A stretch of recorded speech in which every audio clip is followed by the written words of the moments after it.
Welcome friends, आप देख रहे हैं next 9 news. A very warm welcome to our special programme जहां we will talk about some flashback controversies of Deol फैमिली। As you all know, industry में जब प्रतिष्ठित परिवारों का जिक्र होता है तो देओल परिवार का नाम जरूर लिया जाता है। इंडस्ट्री में जब मोस्ट रिस्पेक्टेड फैमिली की बात हो तो देओल फैमिली अपने आप चर्चा में आ जाती है। ये फैमिली 2 हिस्सों में बटी है और इन फैमिली के 2 हिस्से 40 सालों में भी एक साथ नहीं मिल पाए। आप समझ गए होंगे, we are talking about Prakash Kaur and Hema Malini. Hemant Dharmendra जब इंडस्ट्री में आए, शादीशुदा थे, 4 बच्चों के पिता थे। इंडस्ट्री में आने के बाद उनका जो दिल है वो ड्रीम गर्ल हेमा मालिनी पर आ गया। हेमा धर्मेंद्र ने सिर्फ एक दूसरे से प्यार नहीं किया, सिर्फ एक दूसरे के प्रति चाहत अपने दिल में नहीं जगाई, बल्कि उस प्यार को मुकम्मल भी किया है। उस प्यार को 7 फेरों के बंधन तक भी पहुंचाया है। इतनी मुश्किलों के बाद भी हार नहीं मानी, अपने प्यार को शादी में तब्दील किया और आज देखिए 4 दशक से ज्यादा का वक्त बीत चुका है इस खूबसूरत जोड़ी को एक दूसरे के साथ रहते हुए। आपको बता दें, जब धर्मेंद्र और हेमा की शादी हुई थी तो हेमा जी के सामने एक कंडीशन रखी गई थी। कंडीशन ये थी कि वो धर्म जी के परिवार के उस हिस्से में कभी मिलने की कोशिश नहीं करेंगी, यानी वो कभी भी प्रकाश कौर और उनके बच्चों की जिंदगी में दखल अंदाजी नहीं करेंगी। खास बात यह है, ड्रीम गर्ल आज तक अपनी उस शर्त को मान रही हैं। आज तक उन्होंने धर्म जी के परिवार के उस हिस्से की जिंदगी में दखल अंदाजी करने की कोशिश नहीं की। अब इन सबसे हटकर हेमा मालिनी की सास संतवंत कौर के बारे में हर कोई जानना चाहता है।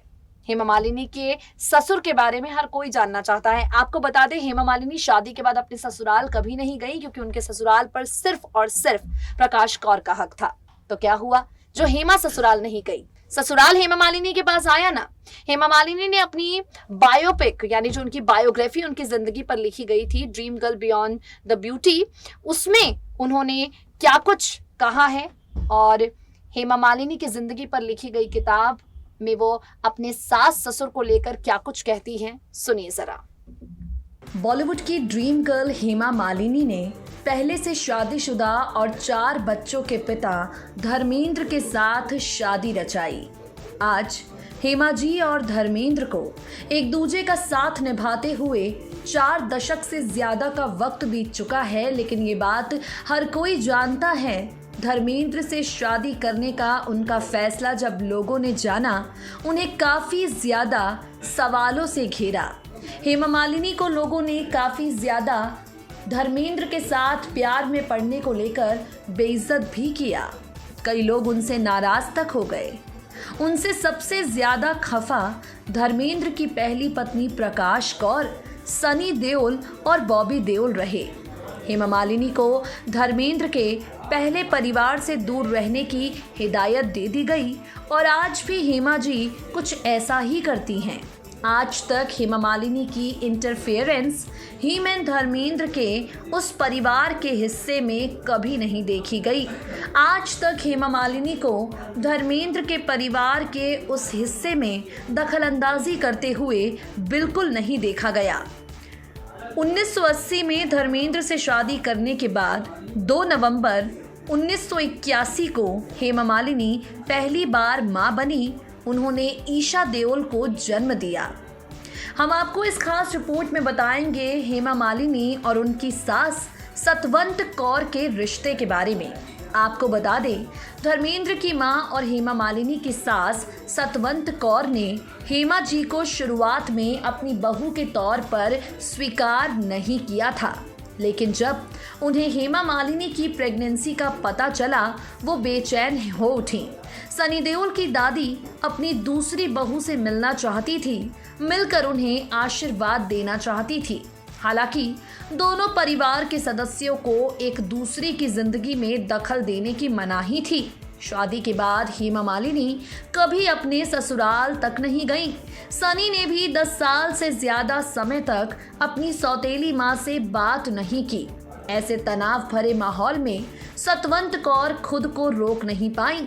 बिना किसी को साथ लिए, बिना किसी को कुछ बताए, सीधा उस स्टूडियो में पहुंच गई जहां हेमा मालिनी अपनी फिल्म की शूटिंग कर रही थी। हेमा को देखते ही उन्होंने अपने गले लगा लिया। हेमा मालिनी ने अपनी सास के पैर छुए।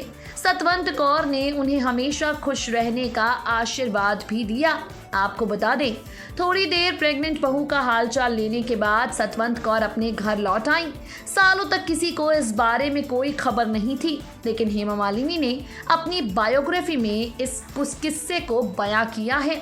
हेमा मालिनी की बायोग्राफी में सास के साथ उनके बिगड़े रिश्ते से लेकर सास के साथ उनके इस बनावटी रिश्ते तक के सारे पहलुओं पर रोशनी डाली गई है। सास सतवंत कौर ने जब हेमा को स्वीकारा नहीं, तब से लेकर हेमा मालिनी को जब उन्होंने आशीर्वाद दिया, हर एक बिंदु पर रोशनी डाली गई है। आपको बता दें, हेमा जी को लोगों ने काफ़ी ज़्यादा ट्रोल किया, काफ़ी ज़्यादा लोगों ने उस पर सवाल उठाए, लेकिन हेमा मालिनी ने धर्मेंद्र जी को प्यार करना बिल्कुल नहीं छोड़ा। हेमा मालिनी अपनी किताब में इस बात का खुलासा करती हुई कहती हैं, धर्म जी की मां सतवंत कौर बहुत ही प्यारी और दयालु इंसान है। मुझे वो दिन याद है जब मैं पहली बार प्रेग्नेंट हुई थी। वो मुझसे मिलने के लिए बिना किसी को बताए जूहू के डबिंग स्टूडियो में पहुंच गई थी। उन्होंने इस मुलाकात के बारे में घर में किसी को भी नहीं बताया था। मैंने जब उनके पैर छुए, उन्होंने मुझे गले लगाया, आशीर्वाद दिया। मुझे इस बात से खुशी थी कि वो लोग मेरे साथ खुश हैं। अपने पिता और अपने ससुर के बारे में बात करती हुई हेमा मालिनी ने कहा, धर्म जी के पिता केवल सिंह देओल अक्सर चाय के लिए मेरे पिता और भाई से मिलने आते थे। हाथ मिलाने की जगह वो हाथों से कुश्ती करते और उन्हें हराने के बाद वो कहते, तुम लोग घी मक्खन लस्सी खाओ, इडली और सांभर से ताकत नहीं आती। आपको बता दें, गुजरते हुए वक्त के साथ हेमा जी के रिश्ते धर्मेंद्र के माता पिता के साथ तो मधुर हो गए, लेकिन प्रकाश कौर के साथ उनका रिश्ता कभी सही ट्रैक पर नहीं चढ़ा। प्रकाश कौर के साथ हेमा मालिनी की मुलाकात कभी नहीं हुई। इसका जिक्र अपने इंटरव्यू में करती हुई ड्रीम गर्ल ने कहा, मैं कभी धर्मेंद्र की पहली पत्नी प्रकाश कौर से नहीं मिली, लेकिन मैं उनका सम्मान काफ़ी ज़्यादा करती हूँ। हालांकि हेमा मालिनी की बेटी ईशा देओल अपनी सौतेली माँ से मिल चुकी हैं। खुद सनी देओल ने ही ईशा को प्रकाश कौर से मिलवाया था। जिस दौर में हेमा जी ने धर्मेंद्र के साथ शादी करने का फैसला किया, जिस वक्त उन्होंने धर्मेंद्र को हमेशा हमेशा के लिए अपनी ज़िंदगी में शामिल करने का फैसला किया, यहाँ पर लगातार हेमा मालिनी को ट्रोल किया गया। लेकिन इस ट्रोलिंग से हटकर उन्होंने इम्पोर्टेंस सिर्फ और सिर्फ अपने रिश्ते को दी, सिर्फ और सिर्फ अपने प्यार को दी, जिसका नतीजा ये निकला है कि आज इंडस्ट्री के मोस्ट पावरफुल कपल में से एक हैं हेमा जी और धर्मेंद्र। ये पावरफुल कपल इतना ज़्यादा पावरफुल है कि इन्हें देखते ही भाई हमारे दिल से तो यही निकलता है, जोड़ी हो तो बिल्कुल ऐसी। तो देखा आपने, ये थी हेमा मालिनी की जिंदगी से जुड़ी कुछ खूबसूरत किस्से कहानियां, जिसमें वो खुद बताती हैं कि वो तो अपनी सास से मिलने नहीं गई, लेकिन उनकी सास उनकी प्रेगनेंसी की खबर सुनकर उनके पास जरूर आई। वाकई आखिर दिल एक दूसरे से कब तक रूठे रहेंगे। खास बात यह है कि आज देओल परिवार में रिश्ते सुलझे हुए हैं, दूर से ही सही लेकिन सुलझे हुए हैं। कंट्रोवर्सी प्रोग्राम में आज के लिए इतना ही। फिर होगी आपसे मुलाकात। Till then stay tuned to us and stay updated.